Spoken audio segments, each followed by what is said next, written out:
모든 세바 성도들에게 주시고자 원하시는 넉넉한 은혜를 하늘 문을 열어주셔서 하나님께서 베풀어 주실 줄로 믿습니다. 우리의 마음 가운데에서부터 성령의 아버지 충만함이 늘 넘쳐오르는 복된 삶을 살게 하기 위하여 귀한 자리에 하나님 불러주신 은혜를 생각하면서 아버지 하나님이 한 사람도 그냥 왔다 그냥 가는 사람 아무도 없게 하여 주시옵소서. 축복해 주실 것을 믿사오며 예수님의 이름으로 기도드립니다. 아멘. 여러분, 예수님은 여러 형태로 너희가 믿느냐라는 질문을 자주 하셨습니다. 반복하셨습니다.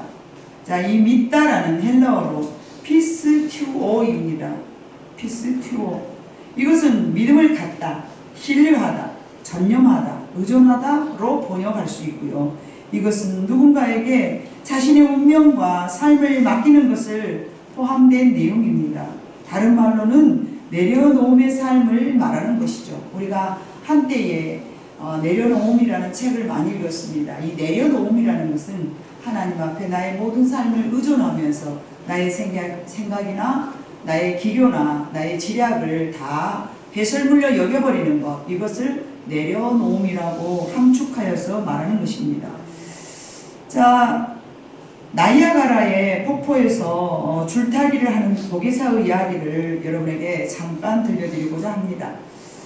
이 줄타기를 하는 보게사는 항상 성난 물줄기에 한 가닥의 실가락 같은 얇은 줄을 쭉 뻗어서, 나이아가라가 상당히 넓거든요. 그 넓은 폭을 그 물줄기가 밑에서 정말 어마무지하게 지나가거든요. 그런데 그 물줄기 위에다가 실 같은 동밧줄 하나를 쫙 내놓고 그 위를 걷는 거예요. 근데 그걸 구경하기 위해서 많은 사람들이 모여 있습니다. 그 모여 있는 사람들 앞에 이제 이 고개사는 다시 한번 이제 고개를 펼치기 위하여서 모여져 있는 사람들에게 물어봤습니다. 여러분, 제가 무사히 건널 수 있을 거라고 믿은 분들이 얼마나 되십니까? 라고 물어봤을 때에 구경꾼들은 주저하지 않고 격려의 함성을 우우우우우 하면서 박수를 쳐주면서 잘할 수 있을 것이라고 용기를 북돋아 주었어요.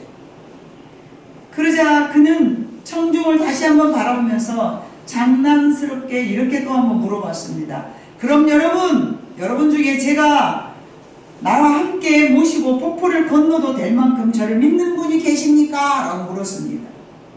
그러자 갑자기 사람들은 고요와 정막이 흐르는 가운데 세찬 물소리만 내리고 아무도 대답을 안 하는 거예요. 여러분, 나와 운명을 같이 하자는 식의 믿음은요, 굉장히 위험할 수가 있습니다. 그러나 여러분, 오늘 예수님께서 너희가 믿느냐라는 그 질문 속에는요, 예수님은 이러한 믿음을 찾고 계신다는 것입니다. 예수님의 찾으시는 믿음은 정말 이렇게 위험한데도 네가 나와 함께 갈 수 있느냐라는 물으심이라는 것입니다. 예수님께서는 나면서부터 맹인이었던 사람에게 그렇게 물었었습니다. 네가 인자를 믿느냐?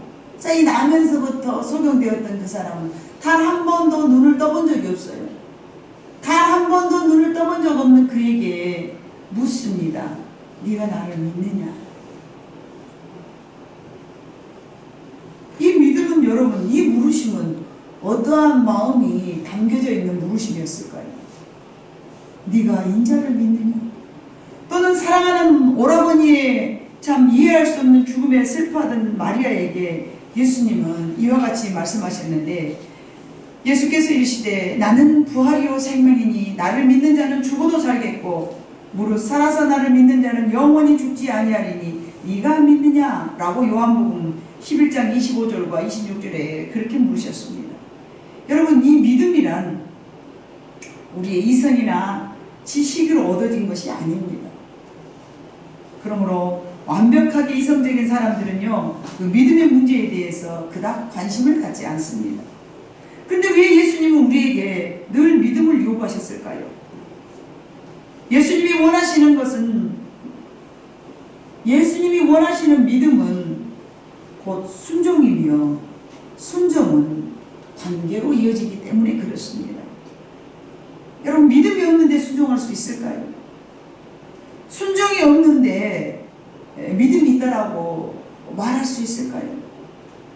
그래서 여러분, 믿음은 순종을 요구하고 순종은 그와 그 사이에 관계를 나타내주는 하나의 행위가 되는 것입니다. 그러므로 여러분, 순종은 믿음이며 믿음은 곧 순종입니다. 순종은 믿음이며 믿음은 곧 순종이죠. 믿지 않고 순종할 사람도 없지만 순종했는데 믿지 않을 사람도 없다는 얘기입니다. 그래서 이것은 하나님과 예수님 또는 사람과 사람 사이에서도 신앙인이나 비신앙인이나 모든 관계 속에서 나타내 줄 수 있는 유일한 방법인 줄로 믿습니다. 예수님은 폭포 가운데서라도 주무셨습니다. 제자들은 무서워서 벌벌벌벌 떱니다. 예수님은 그 고물 밑에서 저 배 밑바닥에서 콜콜 고온히 주무셨습니다. 이것은 무엇을 말합니까? 이것을 예수님은 하나님을 믿는다는 얘기입니다. 예수님은 하나님을 믿기에 그 배가 파손되지 않음을 알고 있었기에 믿었기에 평안한 마음으로 고온히 잠을 잘 수가 있는 것입니다. 그런데 제자들은 무서워서 벌벌 떨고 있을 때에 예수님께서 뭐라고 말씀하셨습니까? 어찌하여 무서워하느냐라고 책망하셨습니다. 예수님은 하나님과 관계를 나타내 보여주신 줄로 믿습니다. 우리에게 그 관계를 보여주신 거예요. 예수님과 하나님의 사이의 그 관계를 제자들에게 보여주시는 거예요. 왜 보여주셨을까요? 예수님은 하나님을 믿으셨기 때문에 죽기까지 순종하신 줄로 믿습니다. 이것은 하나님을 믿었었고 그분의 말씀에 철저하게 순종하신 것이며 또한 하나님과의 관계를 우리에게 나타내 보여주신 줄로 믿습니다. 야고보서 2장 14절을 봐보니까 이런 말씀이 있습니다. 다 같이 읽어봅니다. 시작. 내 형제들아, 만일 사람이 믿음이 있노라 하고 행함이 없으면 무슨 유익이 있으며 그 믿음이 능히 자기를 구원하겠느냐. 믿음이 있노라 하면서 믿음에 따르는 믿음으로써 나타내줘야 될 모든 행위가 없다면 그게 무슨 유익이 있을 것이며 그 믿음이 능히 자기를 구원하겠느냐. 여기에 대한 그 구원은요, 그 믿음과 구원은요, 여러분, 우리가 하나님 앞에서 구원받고 영원히 구원받는 것에 대한 믿음과 그 구원에 관한 문제만은 아니라는 것을 여러분 익히 알 줄로 믿습니다. 우리 어떤 삶 속에서도 우리는 그분을 믿어야 되고 어떠한 상황 속에서라도 그분이 도와주고 우리를 구원해 줄 것을 믿어야 된다는 그 믿음과 구원을 이야기하는 말씀이십니다. 자, 야고보서 2장 17절로 26절까지 긴 절이지만 우리 함께 같이 읽어보도록 하겠습니다. 이와 같이 행함이 없는 믿음은 그 자체가 죽은 것이라 어떤 사람은 말하기를 너는 믿음이 있고 나는 행함이 있으니 행함이 없는데 믿음을 네게 보이리라 하리라. 네가 하나님을 한 분인 줄을 믿느냐? 잘 아는도다. 귀신들도 믿고 떠느니라. 아, 허탄한 사람아, 행함이 없는 믿음이 헛것인 줄을 알고자 하느냐? 우리 조상 아브라함이 그 아들 이삭을 제단에 바칠 때에 행함으로 의롭다 하심을 받은 것이 아니냐?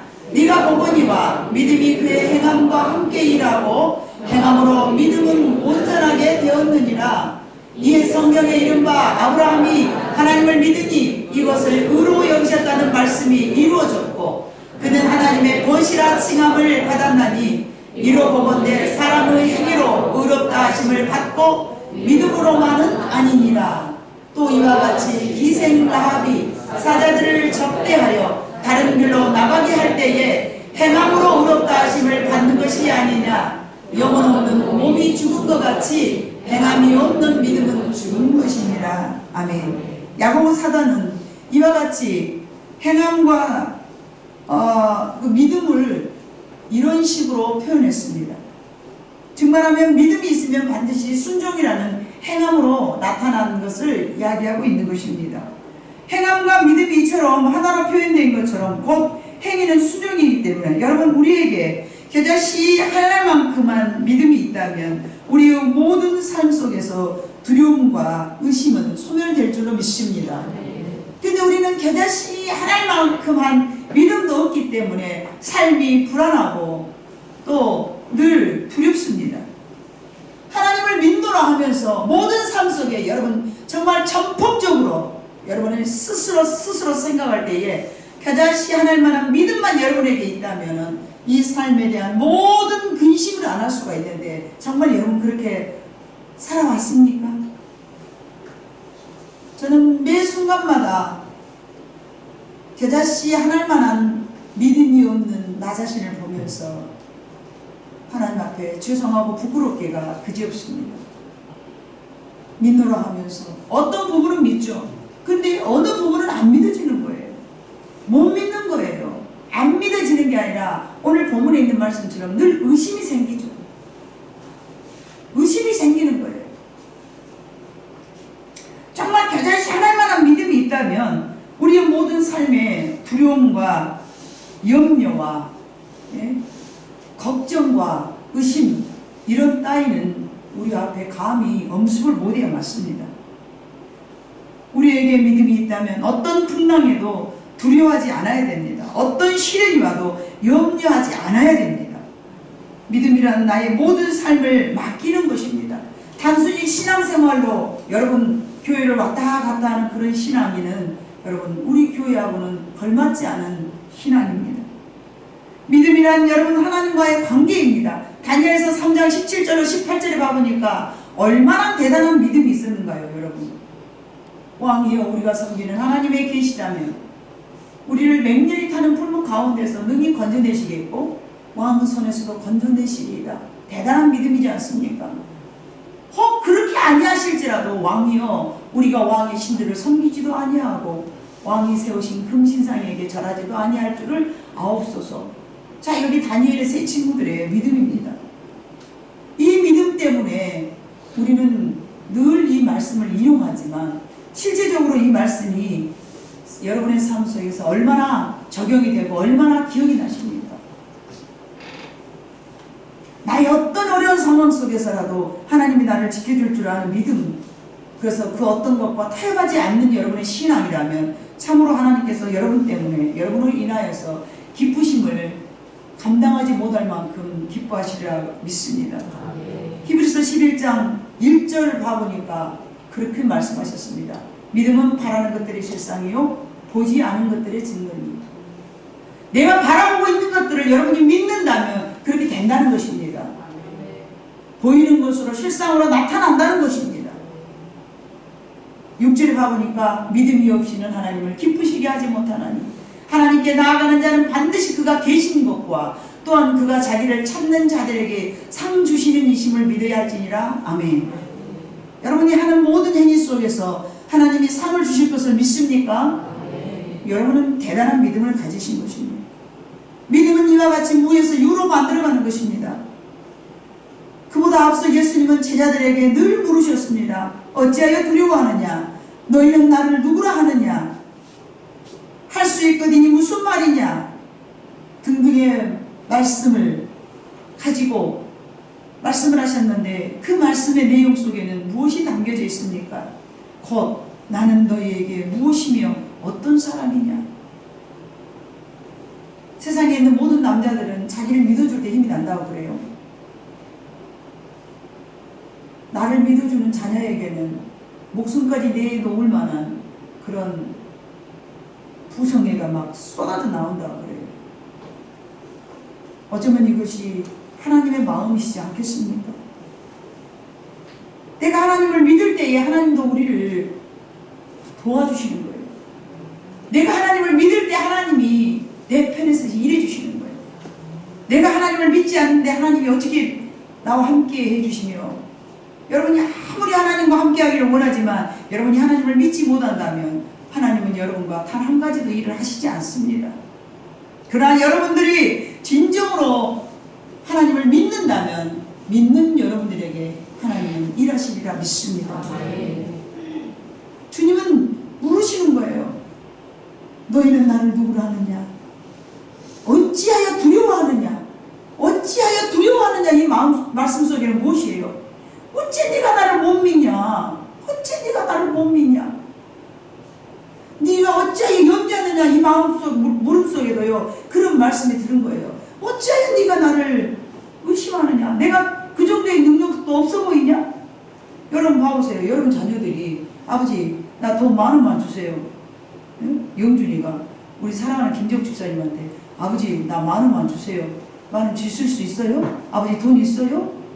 여러분 그럴 때 계속 반복해서 아버지 저 10,000원 주실 수 있어요?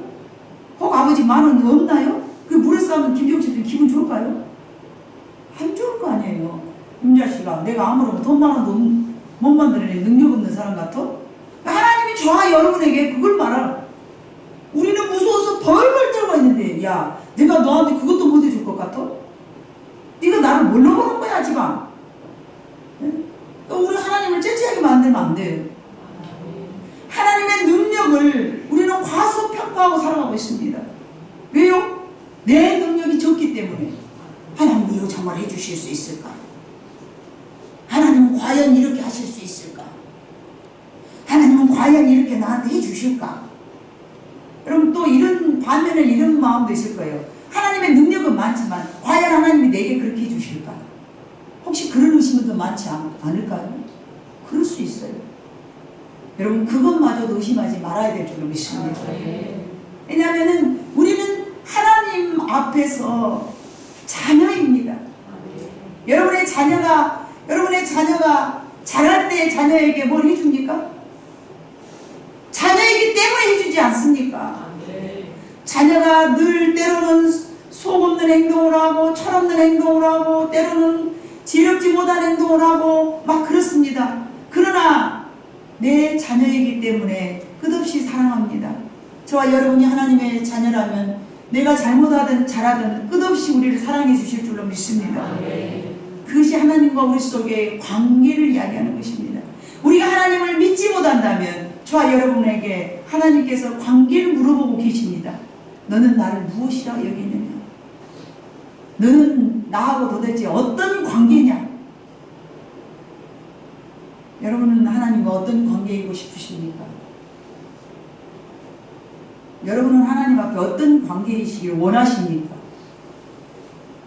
마음으로는 하나님 정말 날 낳아주신 내 육신의 부모 이상으로 나를 사랑해 주신 그 하나님이기를 원하지만 실제적으로는 그 하나님을 본 적이 없기 때문에 그 하나님에 대한 믿음이 그닥 좋지 않습니까? 그러나 우리는 믿어야 됩니다.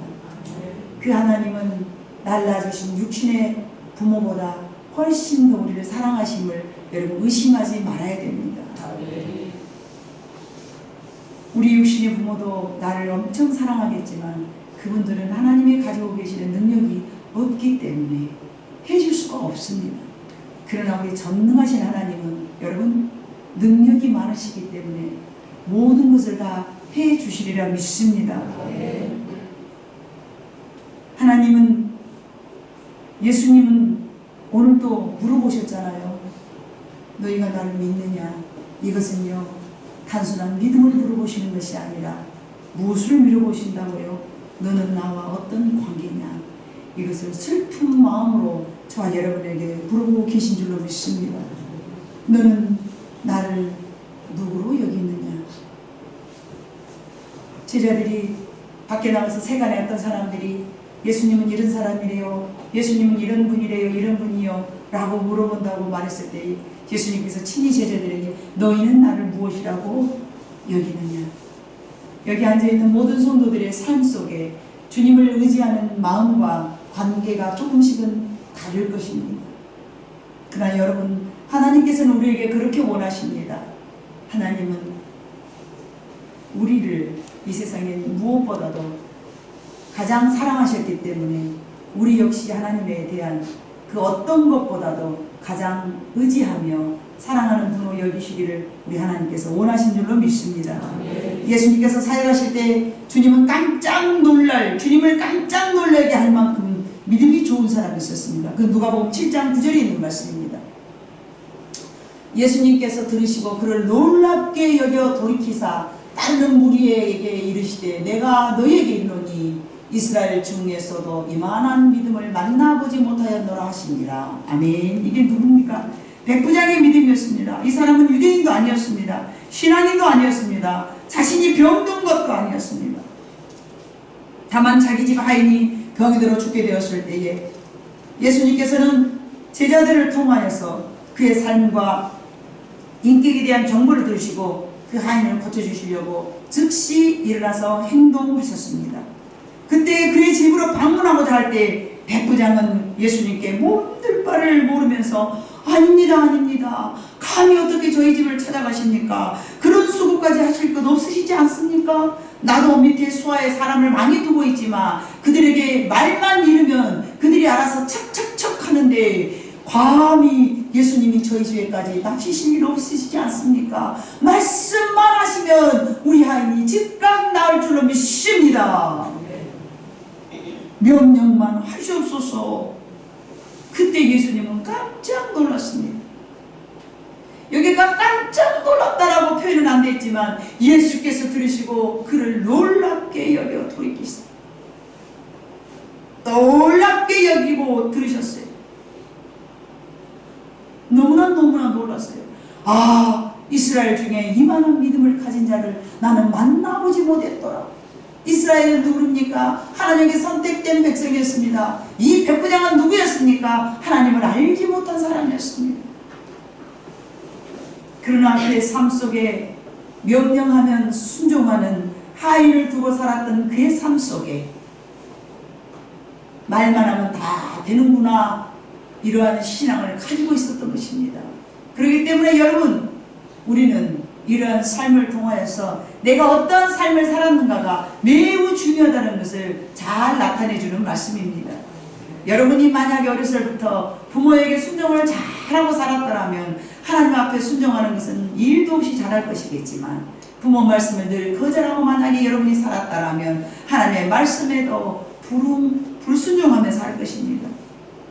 우리의 삶은 이렇게 내가 어떠한 삶을 살았는가를 가지고서 신앙과 순종과 행위와 믿음의 관계를 잘 나타내 주는 것입니다.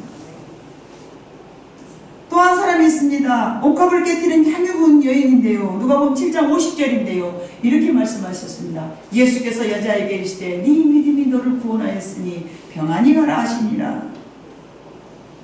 다른 여인도 있습니다. 하나님, 우리 자식을 고쳐주십시오. 그랬더니 나는 이방인 잃어버린 이스라엘 외에는 내가 버리심을 받지 아니하였노라 라고 말씀하셨을 때에 그 여인은 그렇게 말합니다. 맞습니다, 옳습니다. 그러나 개들도 집 주인이 먹다가 떨어뜨린 부스러기를 먹고 사는 것입니다. 그 부스러기 은혜라도 내게 허락하여 주시옵소서. 그럴 때 예수님께서 또한 그런 말씀을 하십니다. 이만한 믿음을 가진 자를 내가 보지 못하였노라 라고 다시 한번 말씀하십니다. 사랑하는 성도 여러분, 때로는 내가 기도했던 내용이 거절당할 때도 있습니다. 그러나 그것 때문에 믿음의 관계가 흐트러질 수는 없습니다. 야고보서 4장 2절로 3절에 봐보니까 이런 말씀이 기록되어 있습니다. 너희는 욕심을 내어도 얻지 못하며 살인하며 시기하여 능히 취하지 못하므로 다투고 싸우는도다. 너희가 얻지 못하면 구하지 아니하기 때문이요. 3절이 또 있는데, 그죠? 예. 잘못 구했기 때문에, 너희가 정욕에 쓰려고 잘못 구했기 때문에 얻지 못한다라고 말씀하셨습니다. 또는 마태복음 20장 23절 봐보면요, 세베대의 어머니가 자신의 두 아들들을 데리고 예수님께 나와서 하나님의 나라가 임하면 내 아들들을 하나는 우편에 하나는 좌편에 앉게 하소서. 그때 예수님은 단호하게 거절하십니다. 그것은 내 고난이 아니며 하나님의 고난이고, 그리고 너희 아들들은 내가 마시는 잔을 마실 수 없다는 것으로 말씀하시면서 보기 좋게 거절하였습니다. 우리가 만약 누군가에게 자기가 원하는 만큼의 어떤 욕구를 채우지 못한다라고, 그가 나를 사랑하지 않는다거나 그와 나 속의 어떤 관계가 깨어진다면, 여러분, 그것은 진정한 관계가 성립되지 못했음을 잘 나타내주는 말씀입니다. 우리가 만약 정말 하나님 앞에 기도했는데 그것이 거절당했다라고, 하나님은 나를 안 사랑하시는 거야. 하나님은 내 기도를 안 들어준 거 보니 하나님은 나를 덜 사랑하시는 거야. 이런 생각은 우리에게 합당하지 아니함을 여러분에게 말씀드리는 것입니다. 다니엘의 세 친구처럼요, 그리 아니하실지라도 그런 관계를 하나님은 저와 여러분에게 요구하신 줄로 믿습니다. 하늘이 땅보다 높은 같이 내 길은 너희의 길보다 높으며 내 생각은 너희의 생각보다 높음이라 라고 이사야 55장 9절에 그렇게 말씀하셨습니다. 우리의 생각은 하나님의 생각을 따라갈 수 없으며 우리의 생각은 하나님의 그 높이와 넓이와 측량할 수 없을 만큼 하나님의 모든 계획이나 일하심을 능히 우리는 측량할 수가 없기 때문에 그렇습니다. 오늘 본문 말씀은요, 예수님께서 부활하신 후에 제자들에게 물으신 말씀입니다. 어찌하여 두려워하며 마음에 의심하느냐. 예수님이 죽고 난 다음에 다시 살아나셔서 이제 못자국을 보여주면서 사랑하는 제자들에게 자기 자신을 드러내올 때에 저기 영인가 귀신인가 죽은 사람이 어떻게 살아나는 거야? 뭐 이런 마음을 갖고 있었을 때였어요. 그때 예수님이 하신 말씀이었습니다. 어찌하여 두려워하며 너희 마음에 의심이 일어나느냐. 주님은 지금도 저와 여러분에게 묻고 계십니다. 과거에 우리 모든 삶 속에서 살아계심을 보여주셨던 하나님은 그 하나님을 기억하면서 오늘 우리 현실 가운데서 내가 하나님을 믿을 것인가 의심할 것인가. 우리는 오늘 두렵고 염려되는 상황에서 앞으로 더 어려운 문제가 내 앞에 놓여도 그분은 변함없이 우리들을 사랑해 주신 것을 믿어야 될 줄로 믿습니다. 그것이 하나님과 우리 사이의 관계로 영원히 흔들림 없이 세워져야 될 줄로 믿습니다. 예수님은 물길을 위해 걸으셨고요, 심한 풍랑 가운데서도 편히 죽으셨던 것은요, 여러분 하나님과 관계를 저와 여러분에게 나타내 보여주신 것이로 우리는 그 교훈을 삼아야 될 줄로 믿습니다. 하나님의 능력을 단순히 보여준 것이 아니라 그 능력을 보여주시는 것은요, 하나님과 예수님의 그 관계를 저와 여러분에게 소개하고 계신다는 것입니다. 그 관계를 위한 솔루션이었습니다. 나는 하나님하고 이런 관계야. 내가 하나님을 믿었더니 이런 일이 나타나잖아. 너희도 믿기만 해봐. 이보다 더 큰 일도 너희는 할 것이야 라고 제자들에게 말씀하신 우리는 기억합니다. 자, 봐봐. 나를 보고 너희는 믿어봐야 돼 라고 말씀하시고 계시는 것입니다. 얘들아, 나 봐. 이 정도면 믿을만 하지 않아? 얘들아, 봐봐. 나 이 정도면 너희들이 나를 신뢰할 만한 능력 갖고 있지 않아? 여러분, 남자 총각들이 처녀에게 정말 마음에 드는 처녀를 만났을 때에 내가 너한테 뭘 해줄까? 네가 나한테 뭘 해주기를 원해? 뭐 하늘의 별을 따라줘. 그러면은 그 능력을 테스트하는 거잖아. 이 사람이 정말 나를 지켜줄 만한 그런 힘이 있는가? 아니면 이 사람이 정말 나를 사랑하는가? 그런 걸 테스트하기 위해서 어떤 사람들은 요즘은 그 경제로 자기의 능력을 테스트하기 때문에 뭐 몇백만 원짜리 핸드바ഗ് 사달라고 그러면서 네가 나를 얼마나 사랑하냐, 아니면 네가 가지고 있는 경제적 능력은 얼마나 되느냐, 이런 것들을 테스트하지 않습니까? 근데 하나님은 이미 우리에게 예수님을 통하여서 모든 걸 다 보여주셨습니다. 이 정도면 너희들이 믿고 나를 따라와. 나만 믿고 따라와봐. 그러나 지금도 과거도 모든 인간들은 정말 그 하나님을 믿을까요? 아닙니다. 믿을까 말까 늘 의심이 생깁니다. 의심은 타락하기 전 하와의 삶이었습니다. 선악과를 보면서 하나님의 말씀을 의심하였습니다. 그리고 몇 날 후 하와는 하나님의 말씀보다는 마귀의 속삭임에 그냥 넘어가 버리고 말았습니다. 오늘 우리들도 여러분 이 세상에서 모든 상황이나 삶에서 정말 하나님을 믿어야 하는데 의심이 여러분 생긴다면 하나님과 관계를 다시 한번 점검해 보시기를 주님의 이름으로 부탁을 드립니다. 믿음과 순종의 관계는 곧 하나님과 나와의 관계인 줄로 믿습니다. 믿음과 순종의 관계는 정말 우리는 다시 한번 나 자신을 시험해 봐야 됩니다. 너희가 시험해 보라 그랬잖아. 내가 하나님을 얼마나 믿고 내가 하나님을 얼마나 정말 신뢰하는가에 그 믿음이 내가 얼마만큼 있는가. 여러분들은 상황을 볼 때에, 상황이 생겼을 때 그 문제를 보고 두려워하는 마음이 생겼을 때에 여러분의 심정 속에 하나님을 믿지 못하는 그 관계를 다시 한번 여러분들이 확인해 보시기를 주님으로 부탁드립니다.